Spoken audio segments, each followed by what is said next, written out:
kuna condition. Wakaambiwa bath tari. Bwana atukuzwe. Nguvu atapokea, lakini kuna bath. Wakaambiwa ya kwamba you must tari. Sasa hapa ndio matatizo huwa inaingia, kwa sababu condition wakati zinaingia, watu wengi hawafuati conditions, na kama hawangegojea hii nguvu na kazi kubwa ambayo iliweza kufanyika ulimwengu haingefanyika. Tunaona nguvu ya baba yetu ikiwashukia siku ya 10, lakini hata kama haigeshuka katika siku ya 10 wangeendelea, kwa sababu agizo ilikuwa limesema ya kwamba tari. Hiyo tari ikaingia katika siku ya 10. Tunamuona Danieli naye aliposoma maandiko na akaona ya kwamba maneno ambayo inaenda kinyume na vile Bwana amesema katika habari ya wana wa Israeli. Aliingia katika maombi. Kuna watu wanasema ya kwamba ni maombi ya 21 days. Lakini hata kama jibu haingekuja katika siku ya 21, Danieli aliendelea. Bwana atukuzwe. Danieli akifanya nini? Angeendelea na maombi. Vile hata Musa na hao wengine, watu wakubwa ambao wamefanya mambo makubwa katika ulimwengu huu, mambo ya kiroho, walikuwa katika hii hali ambayo tunaitwa ni tari antili. Na nataka tuzungumze kidogo habari ya watu wako hapa. Na hii note inasema hii ambayo nimesema ya kwamba ni Juda, inasema ya kwamba men used of God have been mighty in prayer. Ya kwamba hii Juda inasema ya kwamba watu ambao wamewahi tumiwa na Bwana katika ulimwengu walikuwa watu ambao walikuwa wamejipeana kabisa katika maombi. Bwana atukuzwe. Si maombi ya siku 7, si maombi ya siku 3. Ni mzuri, sisemi ni baya. Maombi ya siku 1 sisemi ni baya. Sisemi hata ya 21 ni baya. Na hata ukitaka 40 ni sawa. Na mwingine alisema ya kwamba yeye ataomba apite ya Masihi. Tafadhali apitishe na mmoja, na alikufa. Kwa sababu sasa hiyo ni mchezo. Si siku zinahesabiwa, ni mpaka bigu lifanye jambo. Si eti ni siku uombe kama ile ya Sakahora mpaka uangamie. We are not talking about starving yourself. Tunasema ya kwamba ni maombi ambayo imenakiliwa na Bwana mpaka ifanye kazi. Na hii inataka mtu ambaye hakufi moyo. Hawa watu ambao tunataka kusoma hapa kidogo, kuna mtu mmoja ambaye ameandikwa hapa anaitwa Evans, na hii note inasema ya kwamba the great Welsh preacher relates that he was riding on horseback through the mountains one Saturday on his way to preach when he became convicted of cold heart. Ya kwamba huyu mtu ambaye alikuwa anaitwa Evans alikuwa anaenda kuhubiri siku kama ya leo, lakini akasikia kwamba kuna mwito ndani yake ya kutubu, na alikuwa anatembea na farasi. Aliposikia kwamba ako convicted ya kwamba anafaa kutubu, ijapokuwa hakuwa anajua anatubu nini, hii note inasema ya kwamba aliweza kufugilia farasi wake kando, alafu akaingia kichakani kidogo, na inasema ya kwamba aliomba masaa 4 non-stop. Na ni maombi ya kutubu masaa 4 non-stop. Sijui unaweza kuwa umetubu mpaka wapi, lakini inasema ya kwamba alitubu masaa 4 non-stop. Na inaendelea kusema ya kwamba he tied his horse and spent about 4 hours in soul searching and prayer. His soul was revived with a joyous experience, like the breaking up of a hard winter, and he went on his way to preach, with the result that the gracious revival began and spread all over the community.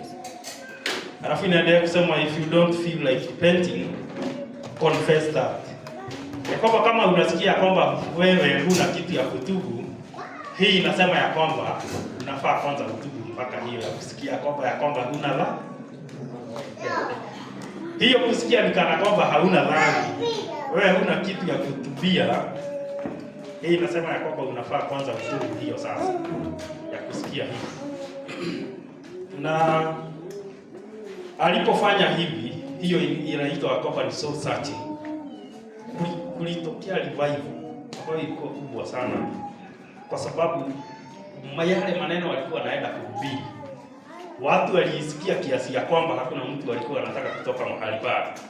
Wakawa ni kama watu wamesikwa na smack, wakakatalia hapo mpaka amaliza ujumbe wake. Na kila siku nimewahi iona, tumeenda mahali kulikuwa na mazishi kule Rogonot, na watu walihubiriwa kwa mvua, na baba boy wa kamera walikuwa wanasimama hivi karibu na yeye kwa mvua wasikie, kwa sababu yeye na yeye ameingia kwa tent ndio endelee na mahubiri akiwa kwa tent. Watu nao wakakaribia, wao wanyeshe, hema imejaa, watu wamesimama ndio waweze kutosea, na akaendelea mpaka tukamaliza.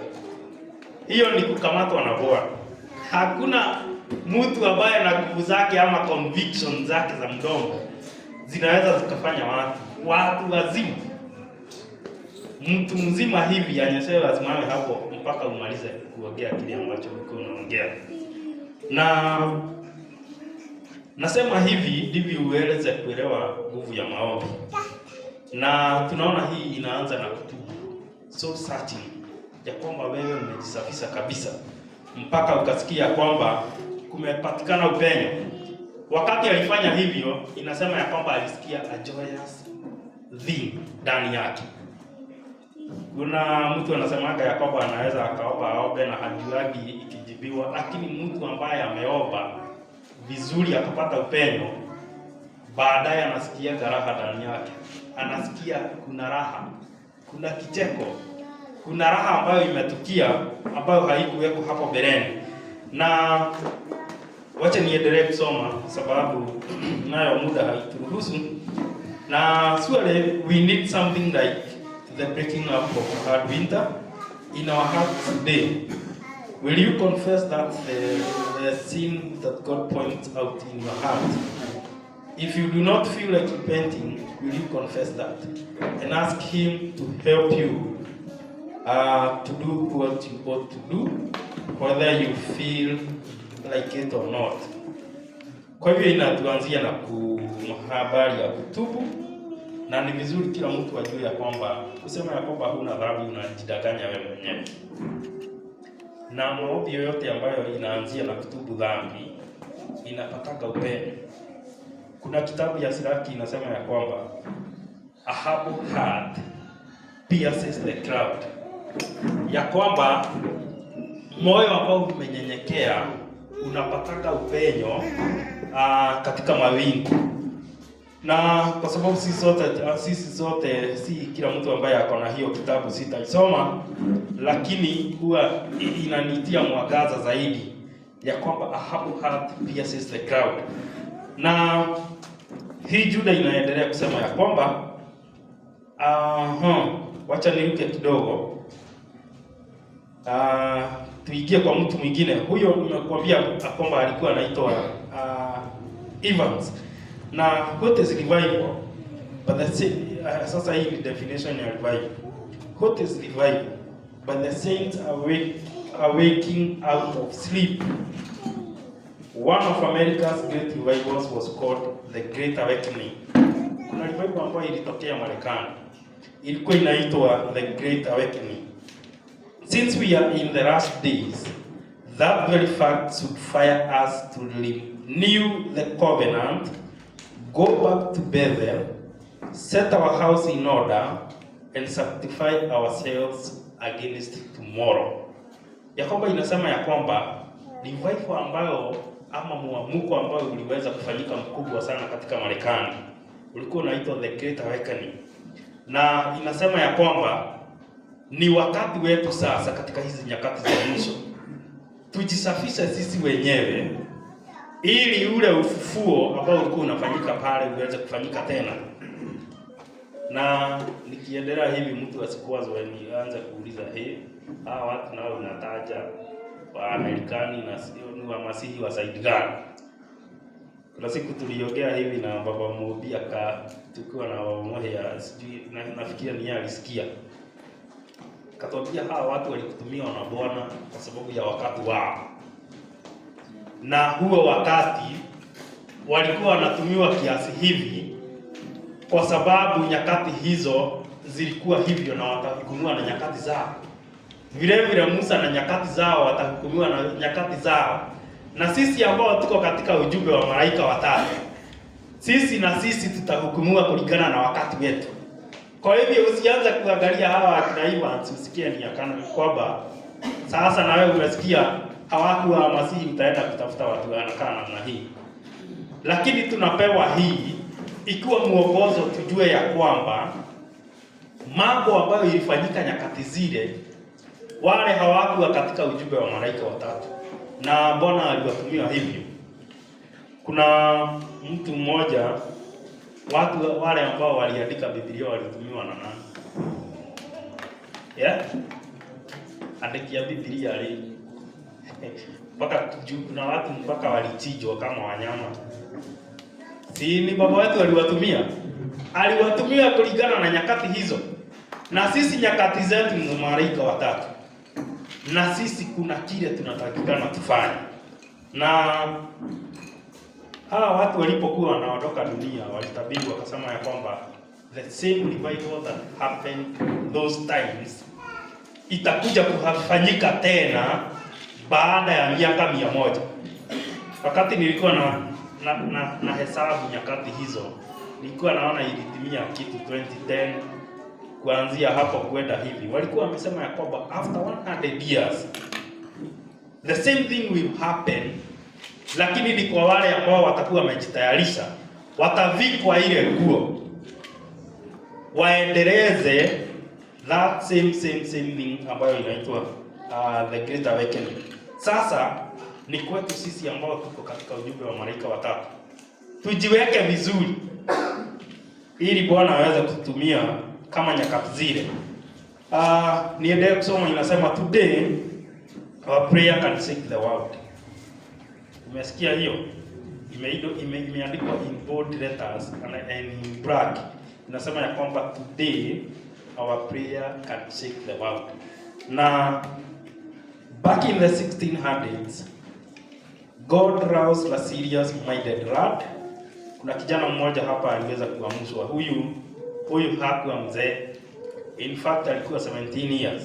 Na inasema ya kwamba he was so grieved over the sins of his time that he could not rest at ease in Zion, but waded in leather suit all over England, calling simple men back to faith in God.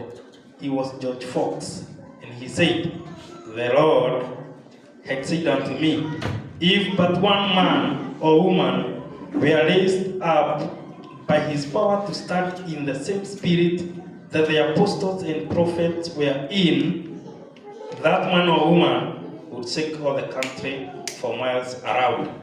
Sasa George Fox naye kuna wakati ilifika ya kwamba akahuzunishwa sana na dhambi ambazo zilikuwa zinafanyika wakati ule, na akasema ya kwamba akipata tu vijana kadhaa ambao watamuunga mkono waingie kwa maombi kwa sababu ya dhambi ambazo zilikuwa zinafanyika nyakati zao, watu wanaweza kumrudia Bwana kama nyakati za mitume. Hivyo inaweza ikafanyika. Na George Fox inasemekana ya kwamba waliweza wakaingia kwa maombi, wakaanza kuomba ile ilikuwa inaitwa night vigil. Walikuwa wanasema hivyo, walikuwa wanaomba Friday wanaingia mkesha wa maombi, wakaendelea hivyo wakaifanya miaka tatu hakuna kitu ilikuwa imefanyika. Wakasema ya kwamba tuongeza siku moja ya maombi ya kufunga, wakaongeza, wakaenda miaka ingine 5, bado hakuna kitu ambayo imefanyika. Wakaendelea, wakaongezeka wakuwa wanaume 70. Sasa wakiwa wanaume 70 wakaendelea mpaka ikakuwa ni miaka 13, bado wanaomba kile ambacho kilifanyika siku za mitume kiweze kuwafanyikia, waweze kunawiri katika kueneza injili ya Bwana na watu wasikie na wapate upenyo katika mioyo ya watu, ili watu waweze kutubu dhambi zao. Lakini mwaka wa 13 historia inasema ya kwamba kile kilifanyika katika Pentecost, ile ambayo tumesema ya kwamba ni tari until kikawaangukia, na walipotoka wakiwa hapo wote, ile injili walihubiri nyakati zile, vile vile hakuna mtu alikuwa anataka kutoka mahali walikuwa wanasikiza mpaka full stop ya mwisho, na kukawa na ufufuo mkubwa na watu wakaiamini neno na wakaacha mambo ambayo walikuwa wanafanya. Sasa kuna mtu mwingine nitaruka kidogo, lakini kuna mtu mwingine ambaye anaikuwa anaitwa Henry Valley. 2 centuries later, a Hitler young Christian had Henry Valley say, "The world has yet to see what God will do with and for and in by the man who is fully consecrated to him." And then and there, Dwiratel Moody resolved to be the last to be that man. Huyu Moody na yeye akaamua ya kwamba kama ujumbe unasema hivi, Yakobo Bwana anaweza akafanya mambo makubwa, watu wanaweza wakasikia neno kwa urahisi, watu wakiingia kwa maombi, akasema that man will be me. Na yeye aliingia vile vile kwa maombi ya siku mingi, akaendelea kwa siku mingi bila kuchoka, mpaka siku ambaye Bwana aliweza kumvika hii nguo ya kupata upenyo katika mioyo ya watu. Na inaendelea kusema God is on lookout for men and women who mean business with him, who remember him in all his ways, and he always meets such people in blessing and power. Bwana atukuzwe. Ati Bwana anatafuta watu wanakaa namna ile, na ako tayari kuwabariki na kuwavika nguvu, na eti siku zote anakaanga akiangalia haya mambo ambayo yote unasikia, hakuna mahali imeenda. Hawa watu walikuwa wanaita mantles. Mantles ni kama nguo ambayo unavikwa kama ile ya Elijah na Elisha. Kuna mabadilishano ilifanyika pale. Elisha alipovikwa ile nguo, alitoka akuwa si mtu wa kawaida tena. In fact, alitoka akuwa maradufu. Kutoka hapo, kitu ya kwanza kufanya ni bahari inajigawanya yenyewe. Hii nguvu ilikuwa na Elijah, ndio aipate lazima angemfuata Elijah na amfuate sawa sawa, na akatalia kwa mahali pale. Consistent. Yakoba, mimi stoki hapa mpaka nipate kile ambacho nataka. Na yeye akafanya kazi kubwa kwa sababu aliweza kuvikwa ile nguo. Sasa wanasema ya kwamba hizo vitu hakuna mahali zinaendaga mtu akiweza kuaga. Zimebaki huku zikitabaa zikitafuta mtu ambaye ameweka sawa sawa. Huyo akijiweka sawa sawa, mtu anavikwa nguo. Sasa kama saa hii ukivikwa ya mtu ambaye anaitwa shoemaker, huyo mzee hakuwa mchezo. Huyo mzee ukisikiliza wale ambao waliweza kupatana na yeye, inasemekana ya kwamba ni anakubatiza, na wewe roho akiamua ni wewe, utaongea lugha masaa 6 non-stop. Haya, amekuacha na ameenda shughuli zake, ameenda kuhubiri kwingine, lakini huo mji wote wewe utaongea na lugha masaa 6. Kuna watu ambao wako na ushuhuda kama huo. Na kiliko ya daga si injili itaenea kuenea. Daga ile kazi aliweza kufanya. Ukitaka kujua hakuwa mtu wa kawaida. na alikuwa mtu wa maono. Hakuna mtu ambaye anaweza akatuma kijikaratasi kama hii iingie kwa library, ndio dogo kuliko zile zingine zote, alafu ifikia kwamba mtu azunguke library mzima aelekezwe tu. Kwa hiyo ibadilishe Kenya kalike ibadilishe kule kwingine the same thing. Lazima ilikuwa imebeba, lazima ilikuwa imebeba nguvu ambayo tunasikia ilikuwa tunatoka kwa Masihi, ambayo kwa vitabu zingine inaitwa virtue. Hiyo power ambayo ilikuwa mitume wanaiweka kwa vitabaa, inatembea, inawatoka kwa Miriam, inaenda ikafanya kazi the same thing. Nayo haipatikani kwa maombi ya dakika 5 ile unasemaka hapa ya kumaktai ukitoka uende. Hii ni ile ya kutani, yaani wewe unajua kile unataka, umemngojea Bwana na unajua kwamba atakuja kufanya. Hata ikae miaka 20 atakuja kufanya nini? Atakuja kufanya. Na kuna mtu mwingine anaitwa Jonathan Edwards.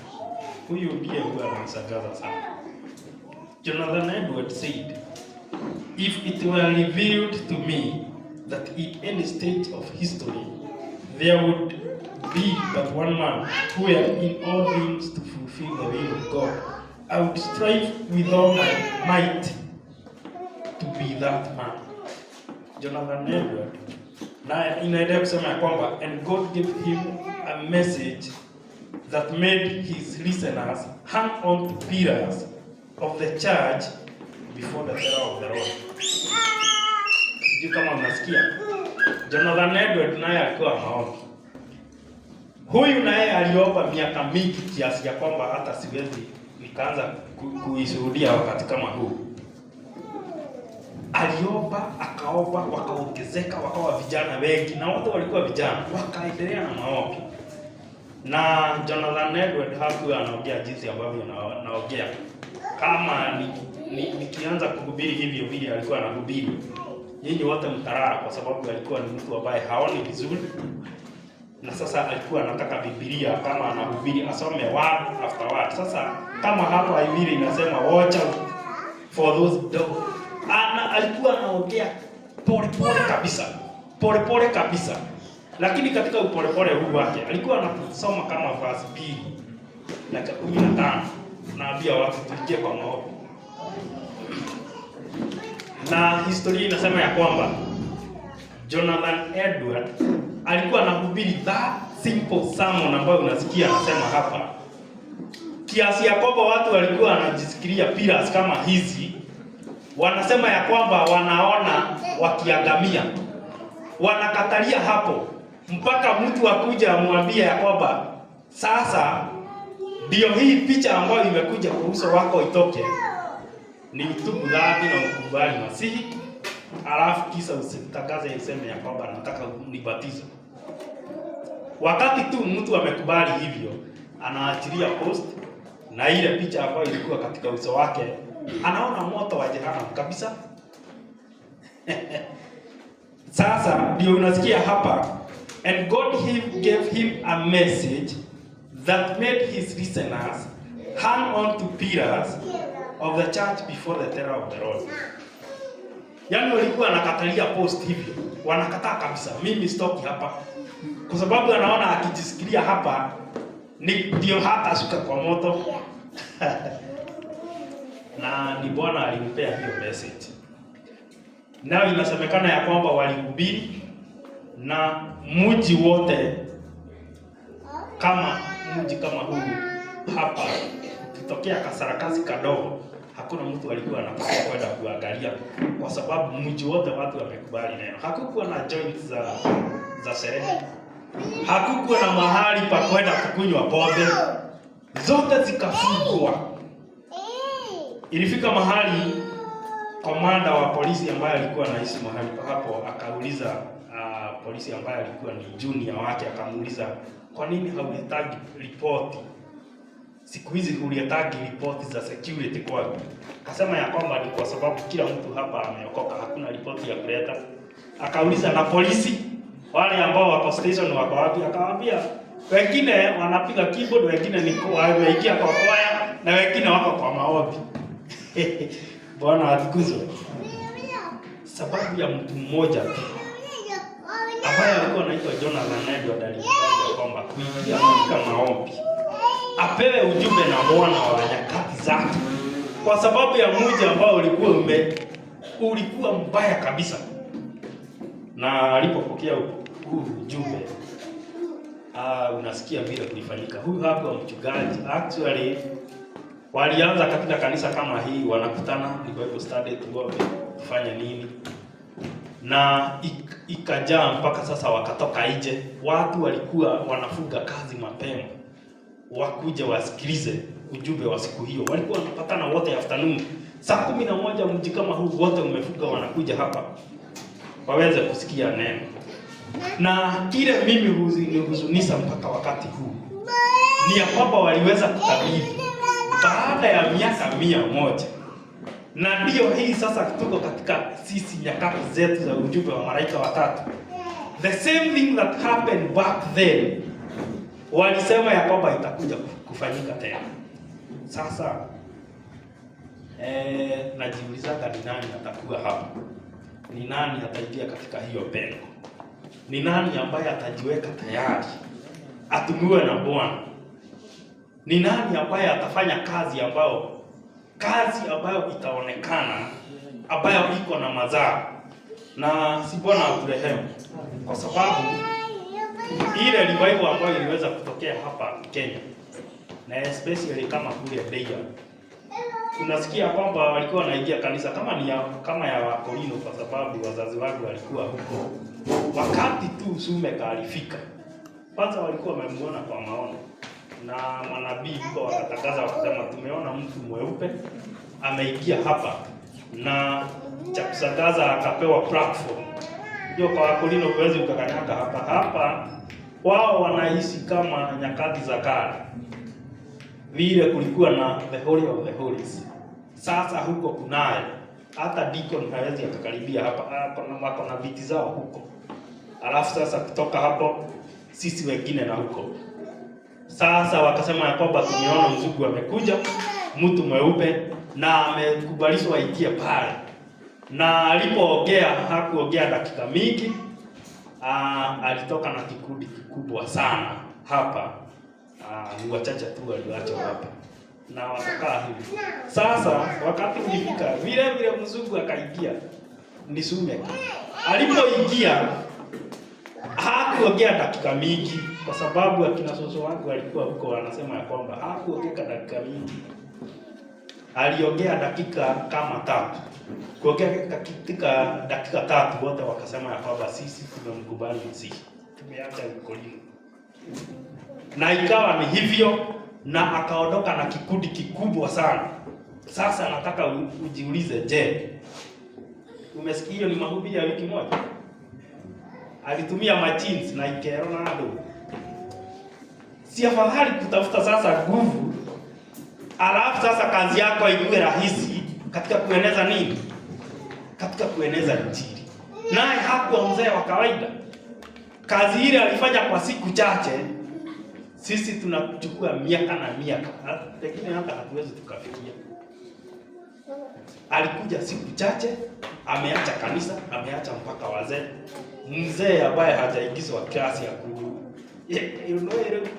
kama kulikuwa na klasi ya kufundisha wazee jinsi ambavyo ataangalia watu, hakuna. Anakuja na anagundua huyo anaweza akakuwa mtumishi, na anawaacha na anarudi kwao, na kanisa linaendelea, na harudi tena eti kuangalia kanisa linaendelea na namna gani.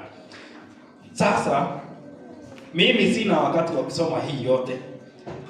Enda ujisomee, Juda ziko kila mahali, kwa sababu sasa nikikupea yote wewe na wewe yote ya wakuroho.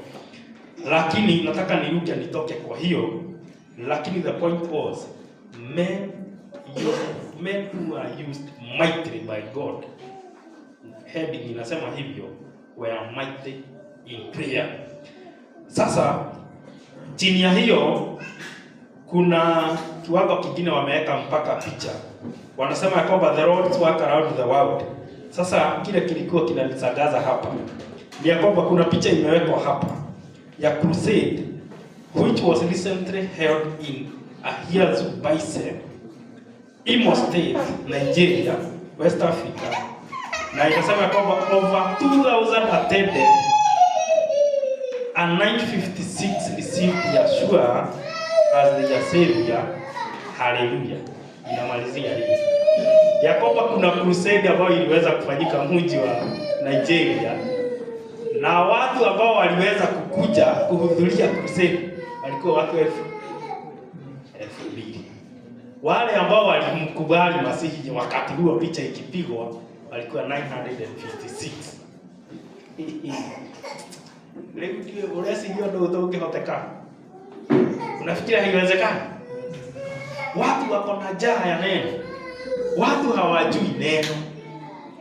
Kama baba wangali wa Kameli alikuwa anaenda anakoboa kanyumba mahali kama Kewa, anakaa mwezi mmoja, kanajaa watu wachukulie kwa dirisha wakisikia maneno ambayo alikuwa anasema. Even today it is possible. It is possible. Sasa ya huku kwetu, hiyo ni ya Nigeria nimewasomea. Ya Kenya, the Church of God Seventh Day in Sigor, Kenya, East Africa, nayo inapigwa picha hapa na watu. Na hivyo. Sasa enda ujisomee uone mpaka ya kule walikuwa wameweka mpaka ya the Church of God Seventh Day in Tiroa Farm, Moro, Kenya, East Africa. Picha imewekwa pale. Ijapokuwa hii ilikuwa ni kama imewekwa ya meza ya Bwana, wengine inawekwa watu wakibatizwa nini. Yaani kazi ilikuwa inaenea kama umeme. Naye Bwana alikuwa anaangalia mtu ambaye atamvika kitu ya kukubalika katika mioyo ya watu. Kuongea si dakika mingi 3 kama za Shumeka, unaacha kanisa mzima ya Wakorino imejaa, umeenda na 90%. Na mpaka saa hii ndia wengi, hata ukisikia watu wakiongea wakisifu kama Wakorino, ni vizuri ujue waangu walitoka. Wewe usisite hapo ukiuliza kwa nini hawa wako na vitabu za nyimbo. Unajua kuna kitabu anazobaka ya nyimbo za Wakorino. Hiyo ni kule walikuwa wametoka. Ijapokuwa mtu Mkatoliki anasema ya kwamba mtoto ukimlea katika njia, ati nipe mtoto wako akuwe wa miaka hii na hata toka. Anaweza akatoka. Siume kahawezi akakaribia hapo useme ya kwamba mimi nimelelewa hapa. Sijui kitu kingine, mimi ni Mkorino, kiremba hii yangu iliwekwa na ceremonies na nini, na siwezi nikatoa, nitagoroka, kichwa italipuka. Kuna kama hiyo. Anakuja anaongea dakika 3, unatoa kiremba, unasema sitaki tena, mimi kutoka saa hii ni mumasi. Sasa si Bwana atusaidie. Na atusaidie kwa kila mtu, usiseme ya kwamba mimi sina nafasi ya maombi. Tunasikia kwamba tusomea katika Luka 2:37. Sasa ni keti tusikie. Kuna mama mmoja hapo alikuwa amejipeana kwa maombi, na mimi sijasema maombi ya kwenda kuomba upewe bwana na bibi, na sijasema maombi ya kuomba upewe plot, na sijasema maombi ya kuomba upewe gari na school uniform na fees. Hii ni maombi ya kuita watu katika nyumba yake. Bwana atukuzwe. Hii ni maombi ya kuita watu katika nyumba yake.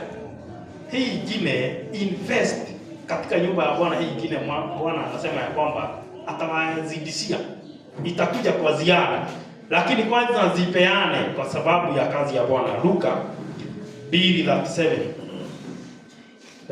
nasema naye ni mjane wa miaka 84. Ati wa 80 na ngapi? 4. 84 years alikuwa mjane. Haondoke katika hekalu ila kuabudu usiku na mchana kwa kufunga na kuomba. Huyu mama unasikia mzee kiasi hivyo, hapa na miaka 84, alikuwa anaishi nyumba ya Bwana. Mama nyanya wa miaka 84, kazi yake maalum ni maombi. Alikuwa amejipeana kwa maombi kwa ajili ya kazi ya Bwana. Na alikuwa ameachwa mjane, sijui alikuwa na miaka 17 kitu kama hiyo. Lakini maandiko kile nilikuwa nataka useme ya kusikie ni ya kwamba alikuwa amejipeana, alikuwa na 84 years kwa maombi ya kufunga na kuomba kwa ajili ya kazi ya nani? kwa ajili ya kazi ya nani? Ya Bwana. Bwana atukuzwe. Na wengine mko na nguvu mingi sana, unaweza ukaomba hata miaka sijui ngapi, ukisema ya kwamba utajipeana kwa siku moja tu ya maombi katika wiki. Baba huyo Kameli aliniuliza siku moja, akaniambia wiki nzima unatoka ugali na huna aibu, na nikasikia hiyo amenichallenge sana. Ati wiki inaisha na gathei ya tumbo haipumziki, ni kusiaga ugali. Wiki inaisha uipei pumziko. Kaniambia haifai kuwa hivi. Ukuwe na siku hata kama ni moja. Huwezi kufa. Bwana atukuzwe. Huwezi kufa kwa sababu ya maombi, lakini tena usizidishe uende ya sakahora. Omba lakini uombe na kiasi. Bwana atukuzwe. Haleluya. Yakobo ni maombi, lakini maombi ambayo iko na kujua na kuelewa. Na najua ya kwamba tukiendelea hivyo, moja ya siku Bwana atijionye sana, na tutakuwa ni watu ambao hatutasikia ya kwamba tuko na hasara kama wale ambao walizianza kuzika vitu zao chini, wakahesabiwa ya kwamba ni watu waovu. Bwana atubariki na atuwezeshe.